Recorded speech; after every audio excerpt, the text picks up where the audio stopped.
solo cazan después del anochecer. Siempre son automovilistas solitarios, detenidos entre los kilómetros 189 y 206. No es ningún secreto que haya algo extraño en ese tramo de la carretera enero de 35, y las desapariciones que ocurren allí no han pasado desapercibidas. Y ahora, gracias a mí, el número de víctimas ha aumentado en una más. Muchos han descrito una sensación de algo malo que impregna la zona, sobre cómo emana de la carretera y de los árboles. No puedo evitar imaginar cómo deben sentirse aquellos lo suficientemente desafortunados como para encontrar su fin allí, respirando la pesada desesperación en jadeos temblorosos y aterrorizados. Agravados por la certeza de que serían sus últimos. Hacemos lo posible por tomar precauciones, pero solo podemos hacer hasta cierto punto. Es el único tramo de la autopista en el estado con letreros de no detenerse, amenazando con multas astronómicamente altas por violar lo que podría parecer una petición ridícula. Los más observadores también notarán que la cerca al borde del bosque es mucho más alta que en otras áreas, pero incluso así, algunos logran escalarla. No es sorprendente que muchas leyendas urbanas locales se centren en este lugar. Lo que nunca deja de sorprenderme, sin embargo, es cómo la verdad puede ser más aterradora que nuestras peores pesadillas. Hasta donde yo sé, solo una persona ha visto de cerca lo que habita al otro lado de esa cerca y ha vivido para contarlo, pero se niega a hablar del encuentro, o de casi cualquier otra cosa, después de lo que presenció.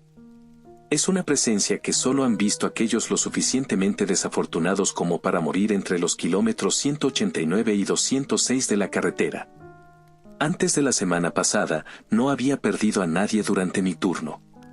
Algo de lo que me gusta pensar que mi esposa, Marta, estaría orgullosa si aún estuviera aquí. Marta es la razón por la que tomé este trabajo en particular. Llevo décadas siendo oficial, pero fue solo después de perderla que me contaron lo que realmente sucede después del anochecer en ese solitario tramo de la autopista. Fue entonces cuando pedí que me reasignaran allí. Ahora, solo trabajo desde el anochecer hasta el amanecer en una sección mucho más pequeña de la carretera, para asegurarme de que absolutamente nadie más tenga que pasar por lo que ella pasó. No estoy aquí para poner multas. Mi objetivo es minimizar las muertes. Durante mucho tiempo, me culpé por perder a Marta. Por no responder su llamada antes de que fuera demasiado tarde. Cuando llamó, diciendo que se había quedado varada cerca del kilómetro 203. Yo estaba realizando una parada de tráfico en mi distrito asignado, a unos 50 kilómetros de distancia en ese momento, sin poder contestar mi teléfono y escuchando su mensaje solo después de volver al coche patrulla. Llegué antes que la grúa, pero ya era demasiado tarde. Cada noche que no puedo dormir, me encuentro instintivamente mirando ese lado vacío de la cama, no puedo evitar obsesionarme con cómo todo habría sido diferente si hubiera estado con ella. Cómo, tal vez si hubiera contestado el teléfono, ese espacio no estaría vacío. Cómo, si no hubiera estado trabajando, no tendría que reproducir el último mensaje que me dejaría, solo para escuchar su voz. Zack, voy a llegar tarde, dice el mensaje, con la voz de Marta temblorosa. Estoy bien, estoy bien. Podía imaginarme sus manos levantándose en un gesto tranquilizador mientras intentaba calmarnos a los dos. Un imbécil me golpeó y terminé en la cuneta. Estoy bien, el coche está bien, solo tengo algunos rasguños. El tipo se fue, pero sí, tengo la matrícula, es personalizada y muy apropiada. Me lee la matrícula y pienso, tenía razón, era apropiada, francamente me sorprende que el departamento de vehículos la aprobara. Una grúa viene en camino, así que todo está bien. Te quiero, nos vemos cuando llegues a casa del trabajo. Después se escucha una pausa, y ella susurra. ¿Los oyes? Se escucha el pitido de una puerta de coche abriéndose. Después un golpe estático, cuando el teléfono cae de su mano hasta donde más tarde lo encontraríamos abandonado en el asiento del conductor. Siempre cuelgo en ese momento, porque no soporto escuchar los sonidos distantes que siguen. Es cruel regañarme a mí mismo, sabiendo lo que sé ahora, que estaba condenada en el momento en que se salió de la carretera y su coche se detuvo. En el momento en que todo el tráfico pasó de largo y ella quedó sola en la oscuridad, todo había terminado. No habría importado si estuviera a 50 kilómetros, o a 5. Tampoco culpo al otro oficial asignado para patrullar esa zona. Esta unidad especial estaba escasa de personal en ese momento y él estaba ayudando a alguien más varios kilómetros más adelante. Corrí hacia donde estaba su coche, llegando antes que la grúa, pero solo encontré un vehículo vacío. Las luces de emergencia estaban encendidas. Y puerta entreabierta. El aire nocturno, usualmente silencioso, estaba lleno de algo que solo podría describir como el zumbido de 1.000.000 de insectos frenéticos. Hasta que salí de mi coche. Entonces, el sonido se desvaneció, reemplazado por algo más. «Zack, eres tú», dijo una voz. Suspiré aliviado al escuchar la voz de mi esposa en la distancia, a pesar del extraño gorgoteo que la cargaba, a pesar de venir desde más allá de una cerca de 2 metros en el bosque. Corrí hacia ella, antes de que las luces intermitentes del coche patrulla del otro oficial aparecieran y su voz se desvaneciera. Ni siquiera me di cuenta de que ya estaba escalando la cerca, fue como despertar de un estupor. El oficial me detuvo, me dijo que Marta ya estaba en la comisaría, y me pregunté si, en mi pánico, habría imaginado su voz. Cuando llegamos, sin embargo, me mantuvieron atrapado en papeleo burocrático hasta casi el amanecer. Solo cuando fue seguro sacar lo que quedaba de ella del bosque a la mañana siguiente, volvería a verla. Solo entonces me dirían la verdad. La mayoría de las noches en mi nuevo trabajo transcurrían sin incidentes. Es curioso cómo, después de suficiente tiempo, cualquier cosa puede convertirse en una nueva normalidad. Mi compañero, Brennan, el mismo oficial que tuvo que darme la noticia sobre Marta, y yo patrullamos nuestras zonas asignadas, vigilando por si alguien necesitaba nuestra ayuda. La noche de mi primera llamada había comenzado como cualquier otra, mundana. Brennan me había llamado y estaba en medio de describir la trama de una película clase B de los 80 que había visto la noche anterior cuando la radio emitió un código H-197. Alguien había llamado por una grúa en el kilómetro 197 y el despachador de la compañía sabía lo suficiente como para llamar inmediatamente a nosotros.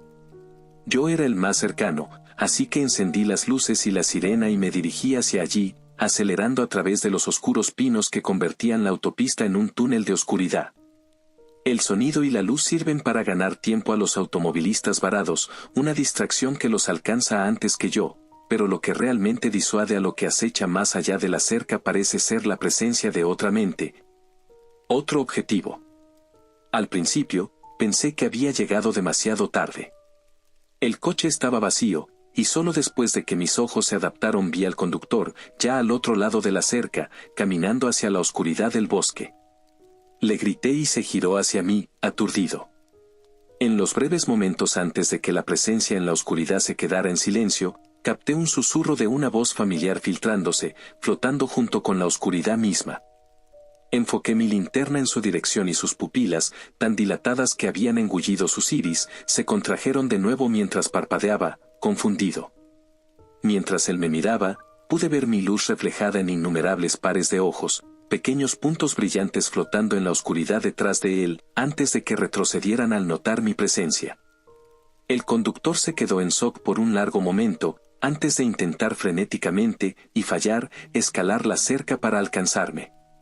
Después de ayudarlo a pasar, se aferró a su brazo tembloroso contra su pecho. Tenía el hueso expuesto desde la muñeca hasta los dedos de su mano, todo lo que había debajo ya había desaparecido. Llamé por radio a una ambulancia, mientras el hombre solo miraba al vacío. Asentí con paciencia mientras parecía luchar por encontrar las palabras correctas para describir lo sucedido. Tenía sus ojos abiertos y sin parpadear. Temblaba violentamente en la noche de verano, antes de finalmente soltar un torrente de palabras. Habló de una invitación para entrar al bosque, pronunciada con la voz familiar de un ser querido hace mucho tiempo desaparecido. Había sucedido tan rápido. Salió del coche después de abrir el capó para revisar el auto y, lo siguiente que supo, es que estaba al otro lado de la cerca. Todo lo que pudo decirme fue que, por razones que ya no tenían sentido para él, tuvo que alcanzar la fuente del sonido más allá de los árboles. Habló de las cosas horribles que había visto cuando yo llegué e iluminé el bosque con mi linterna. Cosas que pertenecen a los pozos sombríos de nuestras peores pesadillas, no a los bosques junto a la carretera enero de 35. Asentí, hasta que enmudeció. Por lo que he oído, todavía se niega a hablar de la experiencia. Un breve vistazo a la presencia en el bosque aparentemente había sido suficiente para romper los hilos de su mente más allá de toda reparación. Esperé con él hasta que llegó la ambulancia. Era nuestra gente, al tanto y acostumbrada a este tipo de llamadas. Y luego, mientras las luces y sirenas se desvanecían en la distancia, entré en mi coche patrulla y eché un último vistazo a los árboles. No pude evitar pensar en Marta allá afuera, en quién, o qué, la había llamado cuando estaba completamente sola en la oscuridad. En cómo llegué demasiado tarde para ayudarla. A veces, cuando no puedo dormir, busco las matrículas, las personalizadas del coche que la sacó de la carretera. Las que describió en lo que sería la última llamada que haría. Pero las matrículas no arrojan resultados. Después de ayudar al automovilista que casi tuvo un final espantoso, afortunadamente todo estuvo tranquilo por un tiempo. Mis noches consistían solo en conducir arriba y abajo en mi tramo de la autopista mientras Brennan y yo charlábamos. Pero entonces, sucedió lo de la semana pasada. La noche que me ha hecho reconsiderar toda mi carrera. No dejo de reproducir la escena en mi cabeza.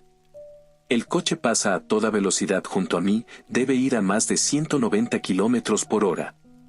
Zigzagueando entre carriles de manera tan errática que tengo que apartarme torpemente de su camino y hacia el arcén mientras pasan, e incluso así, apenas me rozan. El sonido estridente de metal chirriando y vidrios rompiéndose resuena en la distancia. Vuelvo a la carretera y lo persigo a toda velocidad. No llegó muy lejos. Las marcas de derrape muestran el desordenado viaje desde la carretera hasta el árbol. Tuvo la desgracia de estrellarse en el kilómetro 192. La única suerte que tuvo fue que yo estaba tan cerca. Milagrosamente, solo está magullado, pero en general, está bien. El coche, por otro lado, no va a ir a ninguna parte en mucho tiempo. No parece verme al acercarme ni escucharme preguntar si está bien, así que golpeo la ventana con fuerza y grito que estoy llamando a una ambulancia. Eso parece sacarlo de su estupor. Finalmente baja la ventana y huele como si se hubiera bañado en alcohol puro. Se niega a recibir ayuda. No quiere que lo lleven por conducir ebrio. Rápidamente le pido su licencia y registro, aunque esto es más una misión de rescate que un arresto. Ya había decidido arrestarlo por conducción temeraria y llevarlo en la patrulla. Podría hacerle la prueba de alcoholemia en la comisaría cuando esté fuera de peligro. Pero en lugar de eso, él se tambalea fuera del coche y me grita, señalando con el dedo un espacio a varios metros a mi derecha, el lugar donde él parece creer que estoy parado. «Tiene que venir conmigo, señor», le susurro. No es seguro aquí. Pero me detengo en seco cuando finalmente noto su matrícula. El último mensaje de voz de Marta se reproduce en mi cabeza. Eran las matrículas personalizadas del coche que la sacó de la carretera sin molestarse en detenerse a ayudar. No es de extrañar que nunca las encontrara antes. Son de otro estado, y tienen una interpretación creativa de una frase que nunca habría adivinado. Realmente lo estudio esta vez, mientras se enfurece bajo las luces azules y rojas de mi coche patrulla. No parece malvado, como me había imaginado al asesino de ella. Es solo un borracho imbécil al que no le importa nadie ni nada más que evitar que lo multen, otra vez, por conducir ebrio. Pero de alguna manera, eso es aún peor. Finalmente vuelvo a la realidad, justo a tiempo para oírlo balbucear que me vaya a la mierda. Tal vez soy una mala persona, por la decisión que tomé. Decidí que le daría exactamente lo que pidió. Que tenga una buena noche, señor, respondo. Lo dejo allí parado y me voy a la mierda, apagando mis luces tan pronto como enciendo el coche. Puedo sentir las miradas desde el bosque sobre nosotros, y por el retrovisor lo veo comenzar su caminata tambaleante hacia la cerca. No me quedo a mirar su final. Al día siguiente encontraron su coche en la carretera, pero de él no encontraron nada. Todavía estoy luchando con mi decisión. Intenté renunciar, pero mi jefe no lo aceptó, diciéndome algo como, no lograste evitar que un conductor ebrio beligerante y reincidente se adentrara en el bosque. Hiciste lo que pudiste. Intenté corregirlo, y le dije lo que realmente hice. Como me convertí en un asesino, como no fue negligencia, fue homicidio. Como eso me hace igual de malo que el hombre que condené a muerte. Se encogió de hombros, me recordó que he salvado muchas más vidas que la que he tomado. Así que decidí quedarme en el trabajo. Pero tengo otra confesión. Después de ayudar a un automovilista a cambiar una rueda pinchada ayer, en los momentos antes de encender mi coche, las voces desde más allá de los árboles eran más fuertes que nunca. Sí, voces, en plural. Por primera vez, no solo escuché a Marta. Una nueva voz se ha unido a la llamada suplicante desde el bosque. Una voz que todavía puedo reconocer. La voz de un asesino a otro, prometiendo que pronto me uniré a él.